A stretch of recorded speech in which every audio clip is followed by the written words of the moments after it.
Good day, ladies and gentlemen. Welcome to another episode of Live Chat with James.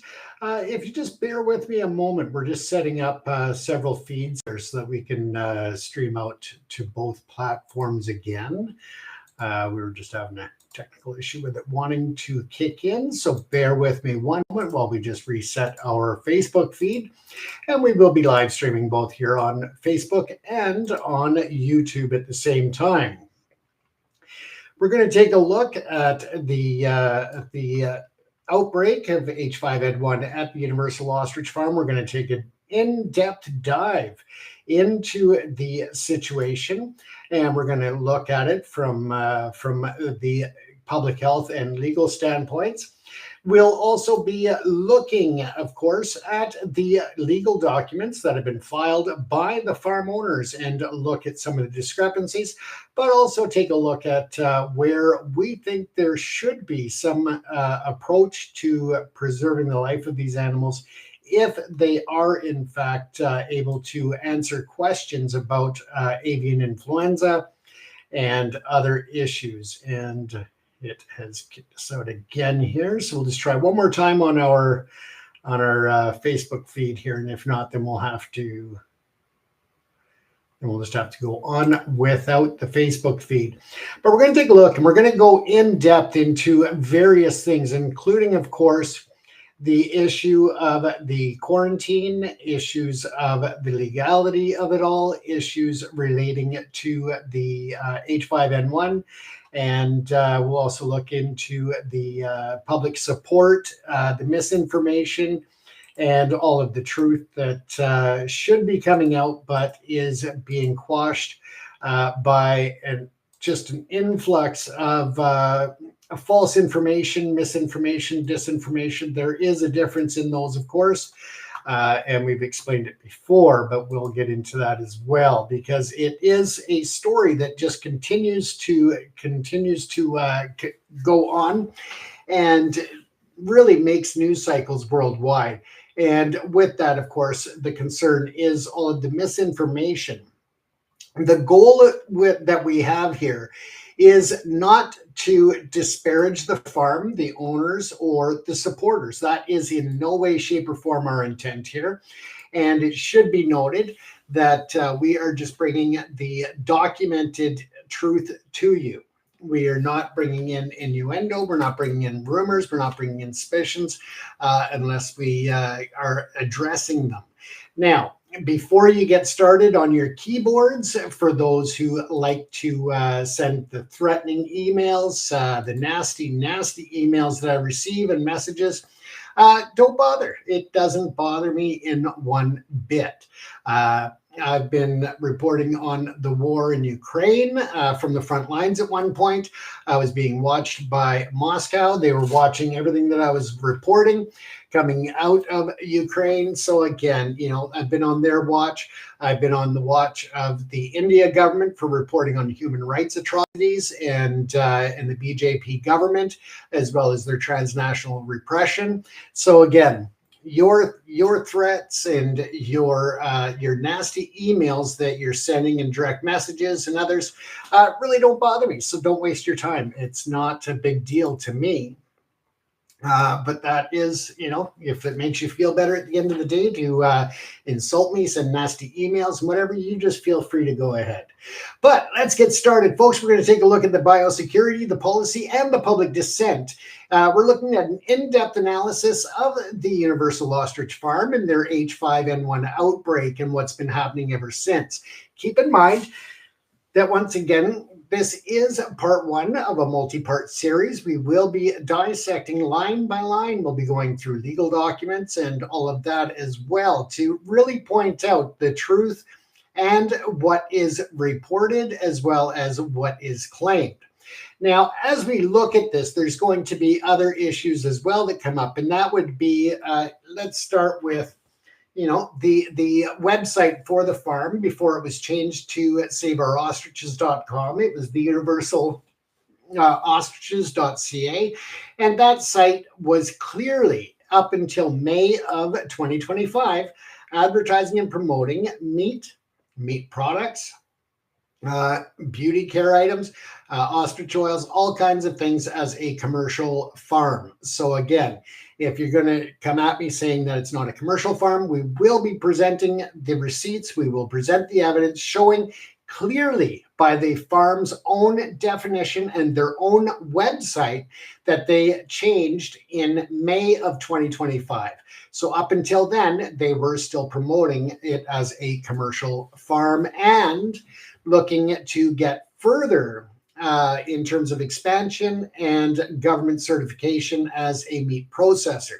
So again, this is important, and it is the facts based on court documentation as well as the Ostrich Farm's ownership as well. So again, important to keep in mind, very important to remember. Now, at this time, we also know that the farm has been doing outreach and fundraising, as have some of the supporters that are on site there to help with their expenses as they're away from home. Some are saying that they are away from home and not working as a result, therefore bills are piling up and so forth. So again, we'll look at that. But what I found interesting is that on the websites between the Universal Ostrich website and the Save the Ostriches site, there are various links to different fundraising activities. And right now, it's really hard to put together how much they have raised. According to the various links that you find, if they are independent of each other, one of the donation links takes you to a page that claims to have raised, and this is as of October the 14th, early morning.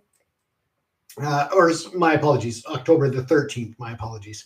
The amount was $133,000 on the one link. If you followed the second link, it declared $131,862.76, while another link was showing a total of $167,625. Now, coupled together, that is a very substantial amount. You're looking at essentially, almost $500,000 there. Plus, the GoFundMe is currently showing a total of $76,412. The Give, Send, Go fundraising page is showing a total of $47,550. So that's on those ones there. When you look at the different sites, if you look at them as individual, as I said, that's over $500,000 raised. This does not take into account monies that may or may not have been received via e-transfers directly, because it doesn't show up on those sites. It does not include cryptocurrencies. They have little QR codes to 3 different cryptocurrencies that you can contribute. They have other fundraising options, including sending in physical checks to the farm. So again, we don't know what the numbers truly are that they have raised, but we know that it's in the hundreds of thousands of dollars. At the very low end, you're looking at probably around 200,000, and at the high end, over $500,000, plus the crypto, plus the e-transfers, plus any other contributions such as checks and so forth that have been sent in that have not been shown there, or wire transfers. We want to try to find out, as the owners have stated, that the all donations are fully transparent. So we want to find out what the total amount is that has actually been contributed to the farm. According to their own website, they are looking at around $200,000 in current legal fees, and what all that entails for their definition, we don't know. But there are also some other sites that are supportive of, as I said earlier, individuals that are on site there. They don't seem to be collecting much, really, $5 here, $20 there, sort of thing. Now, let's take a look at this protracted conflict between the Canadian Food Inspection Agency and the Universal Ostrich Farms of Edgewood, British Columbia. It represents a critical case study at the intersection of animal health, international trade, and public safety, plus the modern dynamics of misinformation.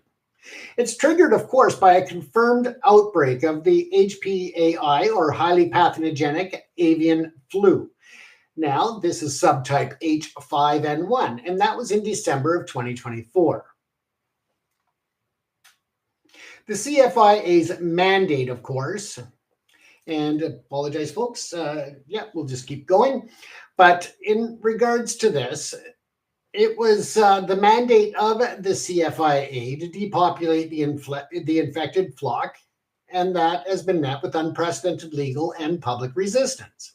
This has culminated in proceedings before the Supreme Court of Canada.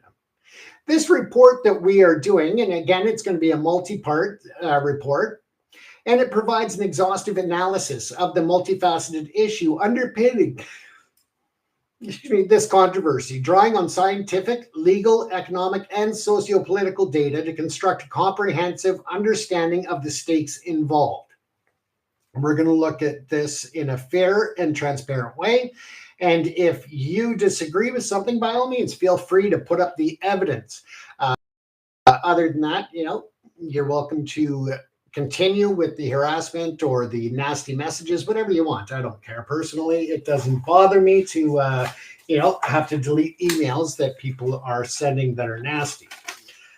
With that said, you are welcome to call into the studio here as well, folks. The open line is 604-385-5093.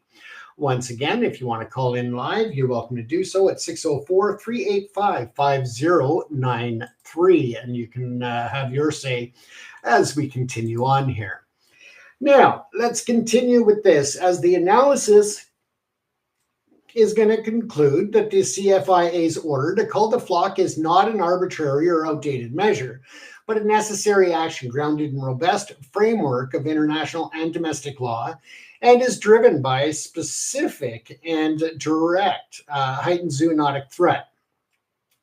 Scientific evidence demonstrates that ostriches and other ratites, which are the species that they are defined to be a part of, are uniquely capable of selecting for mammalian adaptive mutations of the H5N1 virus, such as the PB2-E627K substitution. This is a critical step towards enabling efficient transmission to and between mammals, including humans. The specific viral strain identified at the Universal Ostrich Farm was found by Canada's National Laboratory to be a novel reassortment of the heightened virulence. Now, this amplifies public health risks. Now, for those who are going to say they've only done one PCR test and such, they did test the two birds. They did send it to a second lab in the Fraser Valley and then to the national lab. So again, there are several tests, not just one. They have gone through several laboratory tests to confirm this. Now, the owners and supporters' central claim that the surviving birds are healthy and possess natural immunity. And it's scientifically untenable due to the well-documented phenomenon of asymptomatic or silent viral shedding, meaning the flock remains persistent reservoir for a dangerous pathogen. Now, with that said, the CFIA's enforcement actions were escalated in direct response to a pattern of non-compliance by the farm's owners. Clearly and legally defined documentation. That included the initial failure to report the disease as required by law, failure to adhere to quarantine orders, and a lack of adequate biosecurity measures. Again, people have been pointing out that RCMP or CFIA members were not wearing these protective gear as well. But again, it depends on the area of the farm or the proximity to infected animals, infected sites, all of that. So again, there are different levels of quarantine at the location. So again, that's important to remember. Now, the initial breach of protocol transformed a manageable biosecurity event into a protracted national crisis. The legal challenges launched by the farm have been consistently and unanimously rejected by both the federal court and the Federal Court of Appeal, which affirmed that the CFIA acted reasonably and lawfully within its mandate under the Health of Animals Act. Economically, the failure to swiftly implement the internationally recognized stamping out policy poses a direct and immediate threat to Canada's $6.8 billion domestic poultry industry and a $1.75 billion industry of exports. International trading partners rely on Canada's demonstrated ability to control disease outbreaks. Any perceived weakness or failure to enforce the regulations erodes this trust and can trigger swift and widespread trade restrictions, impacting the livelihoods of thousands of compliant farmers. Yes, it could impact many other farms and their livelihoods across the nation. The public controversy has been largely fueled by a sophisticated and coordinated misinformation campaign that reframed the technical biosecurity issue as an ideological battle against government overreach. This narrative, amplified by anti-establishment media and groups associated with the Freedom Convoy movement, has proven highly effective at mobilizing public support and generating significant online fundraising. However, it has dangerously obscured the scientific realities of H5N1's threat and has had a detrimental impact on the local Edgewood community.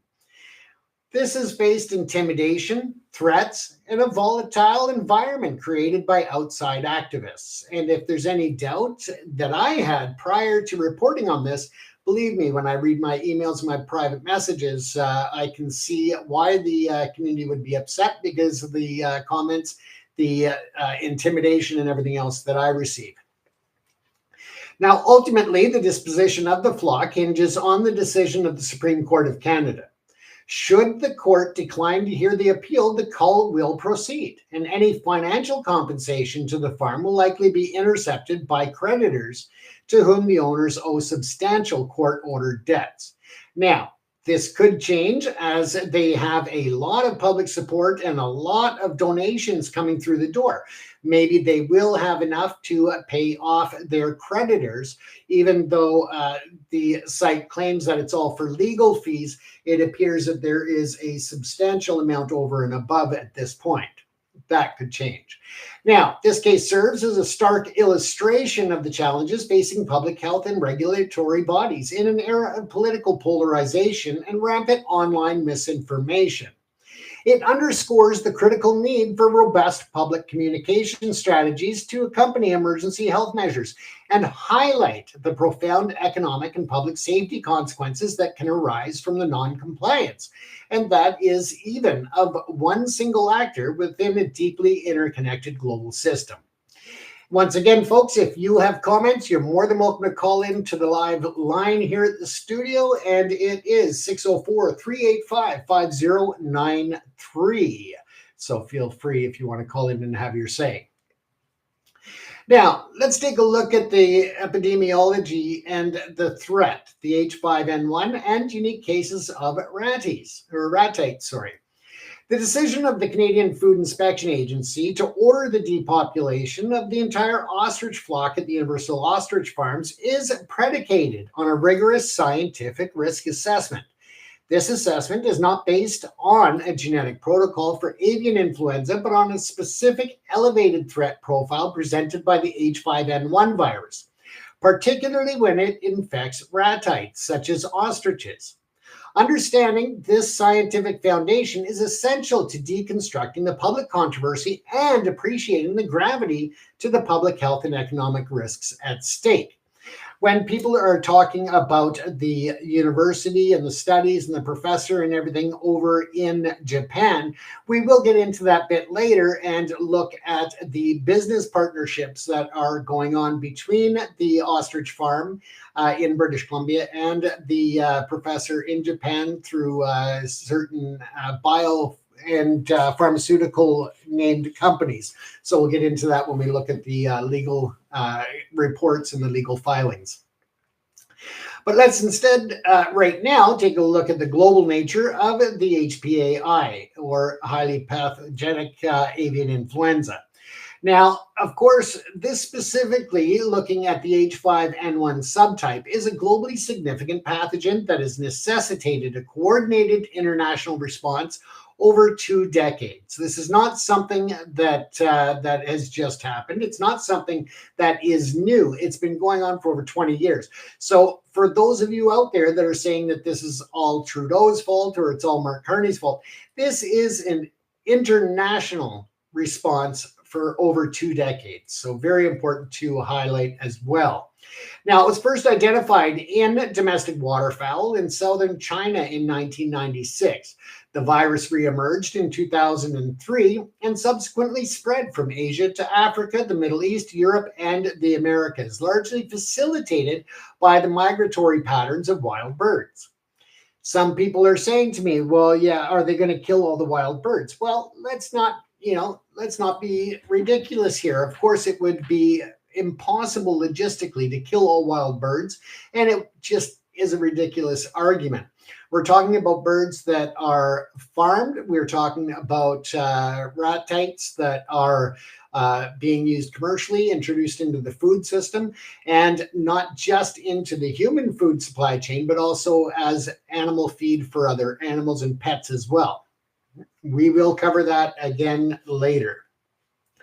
Now, in Canada, the HPAI is federally reportable disease. That means that any suspected case must immediately be reported to the CFIA to trigger a rapid containment response.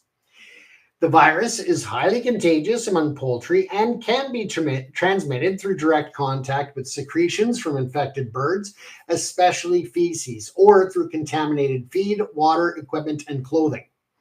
Its environmental resilience is a key factor in its spread. The HPAI virus can survive for extended periods, particularly in cool and moist conditions, with the H5N1 virus capable of surviving in a bird's feces for at least 35 days at 4 degrees Celsius. The primary mode of introduction into domestic flocks is often contact with infected migratory waterfowl. This is the sad reality, and that it was probably a wild duck or other animal that landed in the area of containment of the ostriches on that farm. It wasn't any action that was the result of negligence or anything else on that farm. It was strictly a wild bird landing in that area and infecting the ostriches, which of course continued on. So I think that's important also for the public to understand that at the point of infection, it wasn't the fault of the farm owners. So again, that's important to understand. Once inside the farm environment, though, particularly in facilities with interconnected ventilation systems, the virus can spread very rapidly. The economic consequences of an HPA1 or HPAI outbreak are severe. Since April of 2022, the ongoing H5N1 episodic has led to the humane depopulation of over 19 million birds in Canada alone, with British Columbia being the most affected province, and that's accounting for about 8.7 million of those birds. The culling operations, which affect hundreds of commercial and hobby farms, are a necessary but costly measure to control the disease's spread. While the HPA1 is devastating to avian populations, it's not considered a food safety concern for humans. Standard food safety practices, including the thorough cooking of poultry meats and eggs, effectively inactivate the virus, posing no risk of transmission through consumption.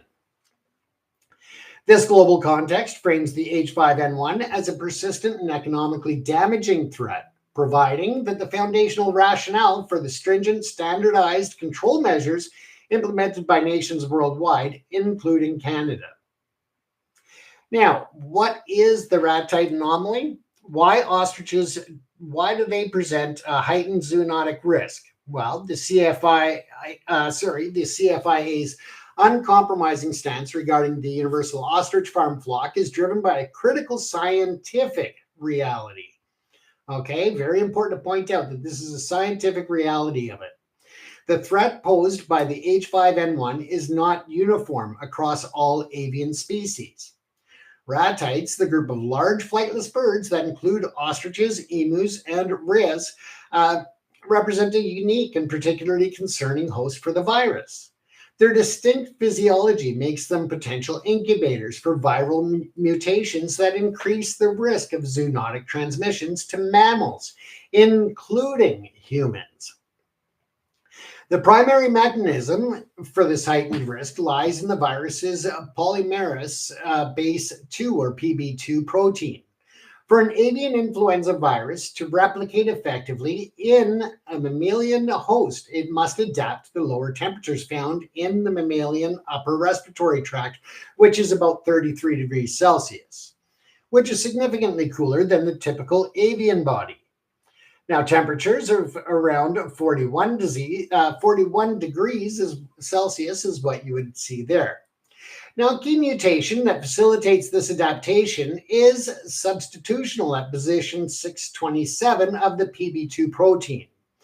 From glutamic acid, E, to lysine, which is K, commonly denotes as PB2-E627K.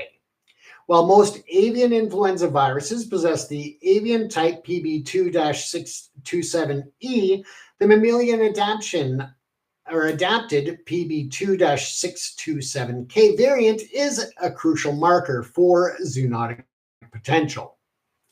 Multiple scientific studies have demonstrated that ostriches and other ratites preferentially select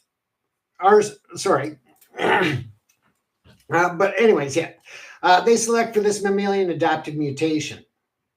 A database analysis of historical H5N1 isolates has found a significantly higher prevalence of the PB2-627K mutation in viruses isolated from ratites compared to those from chickens or ducks. Again, difference. Okay, now subsequent laboratory experiments confirm this phenomenon both in vitro in ostrich cell cultures and in vivo, the live ostrich chicks, showing that H5N1 viruses rapidly evolved to possess the PB2-627K mutation after being introduced into the ostrich host. This selection pressure is thought to be linked to the ratite's unique ANP32A protein receptor. Now, this is structurally more similar to the mammalian version than that of other birds, creating an internal cellular environment that favors the mammalian adapted virus. The scientific background is directly relevant to the Edgewood breakout. Now, the CFIA's National Center for Foreign Animal Disease conducted a genomic analysis of the virus from the universal ostrich farm and identified it as a novel reassortment not seen elsewhere in Canada. This new strain was not only unique, but also highly virulent. In an affidavit, the Canadian Deputy Chief Veterinarian stated the strain was among the worst virulent ever tested in the national lab, with even low doses proving lethal to mice within days. Critically, this novel strain includes the D1.3 genotype, which has been directly associated with a human infection in a poultry worker in Ohio, underscoring its proven zoonotic capabilities.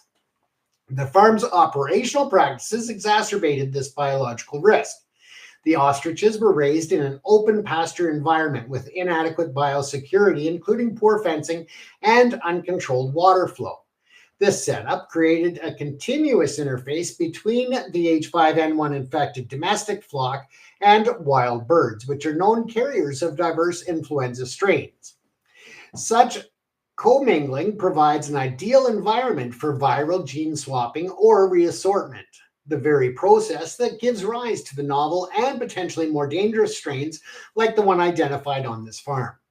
Therefore, the CFIA's risk assessment was not based on the visible health of the surviving birds, but on the documented potential for the specific flock in its specific environment to generate and amplify a more dangerous zoonotic version of the H5N1 virus. The agency was responding to a predictable and scientifically validated future threat, not merely a present one. That is important to understand. Now, the clinical progression or asymptomatic shedding and the incubation period. Let's take a look at those next. Now, a central argument advanced by the owners of the ostrich farm and their supporters is that the surviving birds are healthy and have been symptom-free since mid-January of 2025, implying they no longer pose a threat. This claim, while emotionally compelling, is scientifically irrelevant in the context of the HPAI control due to the virus's complex clinical progression in ostriches and the well-documented phenomenon of asymptomatic viral shedding. The incubation period for H5N1 in avian species is variable. Typically, it ranges from 3 to 14 days, though for regulatory purposes, the World Organization for Animal Health recognizes a flock-level incubation period of 14 days. For humans, the incubation period is generally 2 to 7 days after exposure. The outbreak at the Universal Ostrich Farm began in December of 2024 following exposure to wild ducks, assumed. Now, with 69 of approximately 400 birds dying over the subsequent weeks until mid-January of 2025. The clinical signs of HPIA in ostriches can be misleading. While young birds may exhibit clear signs such as respiratory distress, depression, and mortality, adult ostriches are known to be more resilient and resistant to severe clinical disease, even when infected with strains that are highly lethal to chickens. High mortality rates in ostrich flocks are often attributable to secondary factors like bacterial infections or poor management rather than the virus itself. And we're talking about infection management. Now, most critically, ostriches can become infected with the HPAI and survive and continue to shed large amounts of the virus in their feces, urine, and respiratory secretions without showing any outward signs of illness. The silent shedding makes a visually healthy flock a potent and deceptive reservoir for the virus. A CFIA affidavit filed in court explicitly noted this risk, stating that infected ostriches may still be shedding the virus despite appearing healthy. This means the owner's claim that the flock has been symptom-free is not evidence of recovery or immunity. It is an expected outcome for this species and does not alter the fact that the flock remains an active source of a highly pathogenic virus. The persistence of the virus in the environment further compounds the risk. As H5N1 can survive for months in manure or on feathers, especially in low temperatures, therefore the CFIA's position that the entire exposed flock must be culled is not a contradiction of the bird's apparent health. It's a direct and necessary response to the scientific certainty that an exposed flock, regardless of visible symptoms, continues to pose a threat and a significant risk of transmitting a uniquely virulent and mammalian adapted strain of H5N1. Culling is the only internationally recognized method to definitively eliminate this viral reservoir and prevent further spread and mutation. Let's take a look at the international and national regulatory framework for disease control.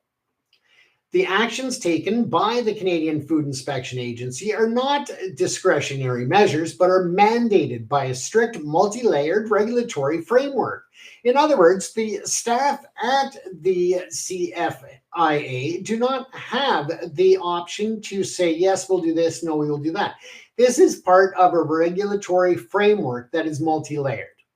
The architecture comprising international standards and domestic legislation is designed to ensure a rapid, decisive, and standardized response to any threats and to high-consequence animal diseases like the HPAI. It prioritizes the collective good, protecting public health, the national economy, and the entire agricultural sector over the interests of single non-compliant operations. The CFIA is operating not as an antagonist, but as an executor of a non-negotiable global and national biosecurity protocol. The global standard and the World Organization of Animal Health in relation to the stomping out policy, well, let's take a look at that.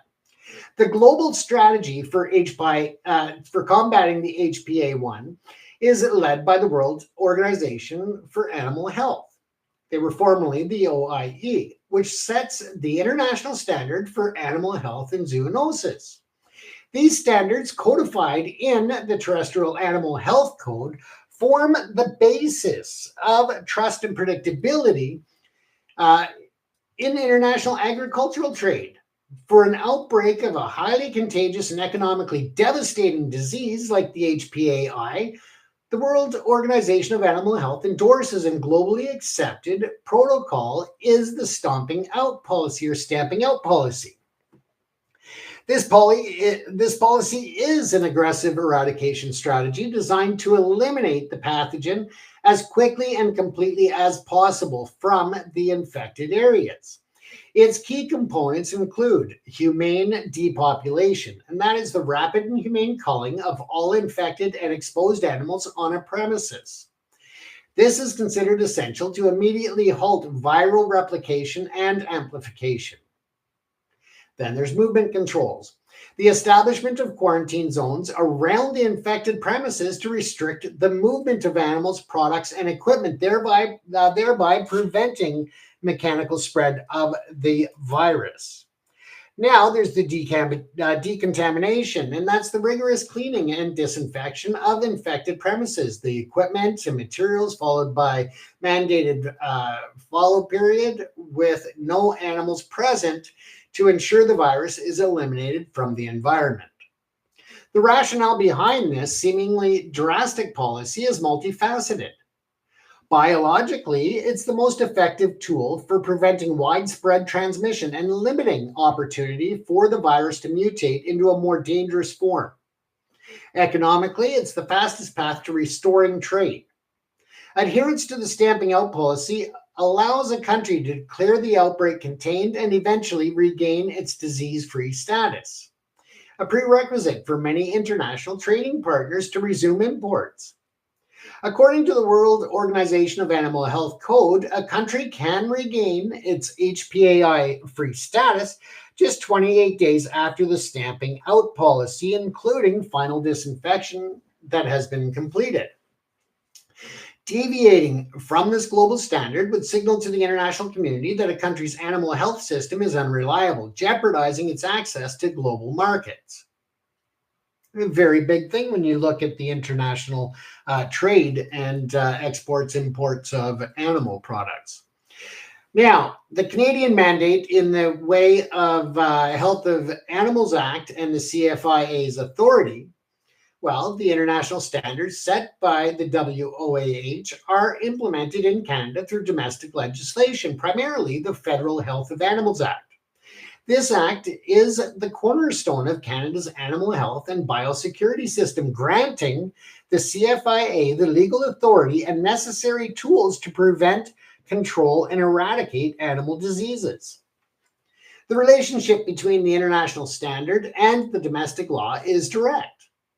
The Act is the mechanism by which Canada fulfills its international obligations as a member of the WOAH and a participant in the global trade system governed by the World Trade Organization's agreement on the application of sanitary and phytosanitary measures, or SPS. Specifically, when we look at Section 48 of the Health of Animals Act, it empowers the CFIA to issue orders to respond effectively to disease outbreaks. This includes authority to declare infected places, establish quarantine zones, and order the humane destruction of animals that are infected with or have been exposed to a reportable disease. The explicit purpose of these powers is to protect both animal and human health and to minimize the economic impact on Canada's vital agricultural sector. This includes the $6.8 billion domestic poultry industry and the $1.75 billion in annual poultry exports. The Canadian court system has repeatedly affirmed that the CFIA's actions in the Universal Ostrich Farm case fall squarely within this legal mandate. Both the federal court and the Federal Court of Appeal ruled that the agency's decisions were reasonable, procedurally fair, and consistent with the authority granted by the Health of Animals Act.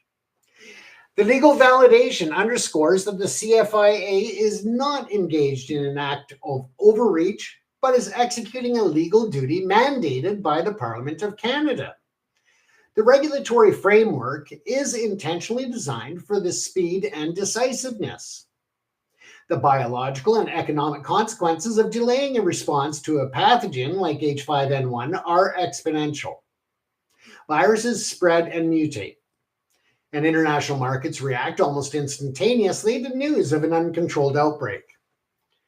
The emergency powers granted to the CFIA are therefore not an anomaly, but a core feature of the functional biosecurity system. The farm's use of the legal system to cause months of delays has fundamentally undermined the principle of rapid response, increasing both the biological risk of viral mutation and the economic risk of prolonged and expanded trade sanctions. As we look at the ostrich, the universal ostrich farm outbreak, it's a case study in noncompliance when you look at it. The escalation of the situation at the Universal Ostrich Farm from a localized animal health incident to a national legal and political crisis was not inevitable. It was the direct result of a series of decisions by the farm's owners to operate outside of established regulatory framework, beginning with the crucial failure to report the disease. This pattern of noncompliance systematically violated Canadian law, breached the trust inherent in the agricultural community, and forced the CFIA into a progressively rigid enforcement posture.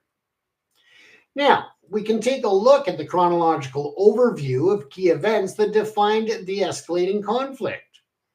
And that was, again, starting December 2024, that flu-like symptoms observed in the flock following exposure to wild ducks. Over a 3-week period, 25 to 30 ostriches died. The owners failed to report the deaths to the CFIA. On late in December of 2024, an anonymous source contacted the CFIA to report multiple dead birds at the farm. A CFIA-approved lab on December the 31st, 2024, in Abbotsford, BC, confirmed positive test results for the H5 avian influenza subtype. The CFIA issued a notice to dispose to the farm. On January the 3rd, 2025, the CFIA's National Center for Foreign Animal Disease confirmed through genome sequencing that the pathogen is a highly pathogenic avian influenza subtype. In mid-January 2025, the death toll at the farm reaches 69 birds. The owners begin to actively fight the depopulation order. May the 13th, 2025, the Federal Court of Canada dismissed the farm's application for judicial review, upholding the CFIA's disposal order as responsible, reasonable, and lawful. On August the 21st, 2025, the Federal Court of Appeal unanimously upheld the lower court's decision, again affirming the legality of the CFIA's order. On September the 22nd, 2025, CFIA staff escorted by the RCMP entered the farm to enforce a warrant and take custody of the ostrich enclosure. September the 23rd to 24th, the farm co-owner, Karen Esperson, and her daughter were arrested for refusing to leave the ostrich enclosure, which also saw the same night a suspicious fire being reported at the farm where the hay bales were. The Supreme Court of Canada then granted an interim stay, allowing the full court to consider the farm's application for leave to appeal. So it doesn't mean that they get the appeal. It means that they are looking at it at this point. Now, this could take a month. It could take several months. October the 4th, 2025. The CFIA reports that an ostrich with a pre-existing chronic condition has died while in the agency's custody. Now, let's move on to this pattern of non-adherence. The initial failure of the farm's owners to report the unusual and sudden deaths of their birds in December of 2024 represents the single most critical breach in this entire sequence of events. Under the Health of Animals Act, the HPAI, it is a reportable disease, and all owners of animals and veterinarians have a legal obligation to immediately notify the CFIA of any suspected cases. This requirement is the first and most crucial line of defense in Canada's biosecurity system, as it allows for rapid investigation and containment before a pathogen can spread. By choosing not to report, the owners allowed the virus to circulate and amplify on their property for weeks, significantly increasing the environmental viral load and the risk of both off-farm transmission and viral mutation. The CFIA was only alerted to the situation by an anonymous tipster, forcing the agency into a reactive enforcement-based posture from the outset. This initial breach was followed by a consistent pattern of non-adherence to subsequently regulatory requirements.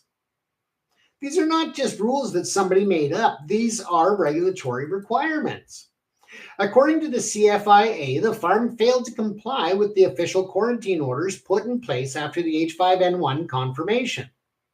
Furthermore, the owners did not undertake appropriate biosecurity measures to mitigate the ongoing risk, such as improving fencing to limit contact between their flock and wild birds, or controlling the flow of water from the quarantine area that was contaminated to other parts of the farm.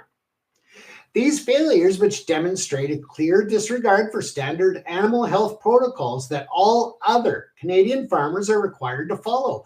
This resulted in the CFIA issuing 2 notices of violation with financial penalties totaling $20,000. The defiance escalated following court rulings that affirmed the CFIA's authority. After the federal court's decision in May of 2025, the owners and their supporters physically occupied the farm in an attempt to prevent the CFIA from carrying out its lawful duties. This culminated in the events of September 2025, when the owners were arrested for civil disobedience after refusing to leave the Ostrich enclosure when the CFIA and the RCMP arrived to enforce the warrant. This sequence of actions reveals a consistent and deliberate strategy of obstruction, forcing the CFIA to utilize law enforcement to execute a public health mandate that has been repeatedly validated by the Canadian judiciary. When we look at the owner's own public record, the litigation and financial pressures, while the owners have framed their battle with the CFIA as a principled stand for scientific integrity and animal rights, their public record reveals a history of financial difficulties and civil litigation that provides an important, if separate, context for their actions. Public court documents indicate that the Universal Ostrich Farms and its owners, Dave Belinsky and Karen Esperson, have faced multiple lawsuits from creditors over the past 2 years, with outstanding debts reportedly exceeding $250,000. In May of 2025, 2 businessmen from Fort St. John, British Columbia, obtained a court judgment against the farm for $140,000. Creditors have alleged that the owners have ignored BC Supreme Court orders to repay these debts. Attempts to recover the funds through conventional means, such as garnishing the company's bank accounts, have been unsuccessful, with one lawyer reporting the accounts came up empty. The financial pressure has led creditors to pursue a novel legal strategy, attempting to garnish the CFIA itself. Their goal is to intercept any compensation funds that the federal government might pay to the farm for the value of the culled birds. This has created a complex legal situation where the farm's primary asset, the ostriches, is under a federal destruction order, while simultaneously being the only target for creditors seeking to satisfy their legal judgments. The CFIA has contested these garnishee orders, arguing that no debt is owed to the farm until a decision on compensation is made, a decision that is contingent on the owner's cooperation with disease control measures. So there may not even be any compensation to be had at the end of the day, should they be culled. If if there is decidedly compensation to be paid at that time, then possibly those garnishee orders can be refiled and enforced. But with the maximum payable for each ostrich at $3,000 Canadian, it could potentially add up to a sizable amount. Keeping in mind also that there may be other creditors that will need to be paid. These are ones that have already received judgments from the courts here. This could also dictate the discrepancy in the number of ostriches on the farm. The CFIA and the owners of the farm disagree on the number of birds that should be in the populated areas. How many birds should be on the farm? Now, the owners of the ostrich farm do claim to have satellite farms throughout the province and in other regions. Could they have possibly been moved to these other locations before the courts came in, or the CFIA and the RCMP? We don't know. It's possible, but we just don't know. We don't know why there is such a large discrepancy in the number of birds that the owners are claiming and the number that the CFIA is announcing. So we don't know why that discrepancy happens. It could be that compensation at $3,000 per bird, if you declare that you're missing a substantial number of birds, could equalize to a substantial amount of compensation if they get the compensation. Now, the backdrop of the significant financial distress helps to contextualize the owners' intense and public fight to save their flock and their parallel high-profile fundraising campaign. The ostriches represent not only their livelihood, but their sole remaining asset of significant value. The dramatic shift in the farm's public narrative was from a commercial enterprise soliciting investment for meat and oil processing facilities to a research-focused sanctuary seeking donations to save beloved animals. And that can be understood as a strategic pivot made under extreme financial duress. This pattern of behavior, which extends to the financial dealings as well as their biosecurity practices, suggests a consistent attempt to operate outside of the established legal and regulatory systems. This worldview aligns closely with the anti-establishment ideology of many of their most vocal supporters. Let's take a look, though, at the economic ramifications of a compromised biosecurity system. The controversy surrounding the Universal Ostrich Farm is not confined to the property lines of a single farm in rural British Columbia. The prolonged refusal to comply with the federally mandated cull order has significant and far-reaching economic implications. At stake are not just the 300-plus remaining ostriches, but the stability of a multi-billion-dollar national industry and Canada's reputation as a reliable supplier of safe agricultural products on the world stage. The actions of one farm have externalized a massive economic risk onto thousands of compliant farmers across the country. It is the high stakes of agricultural trade, and the Canadian agricultural sector is a cornerstone of the national economy. And the poultry industry is a significant component of that engine. The domestic poultry market is valued at $6.8 billion, and Canada's exports approximately $1.75 billion worth of poultry and poultry products annually. The CFIA's mandate under the Health of Animals Act explicitly includes minimizing the economic impact of disease outbreaks to protect the livelihoods of Canadian families and farmers who depend on this industry. An uncontrolled HPAI outbreak can trigger a cascade of economic shocks that extends far beyond directly affecting farms. These include direct production losses from bird mortality, the costs of culling and decontamination and compensation payments. A single HPAI outbreak in British Columbia in 2004, for example, resulted in the culling of over 17 million birds and incurred a gross economic cost of over $380 million.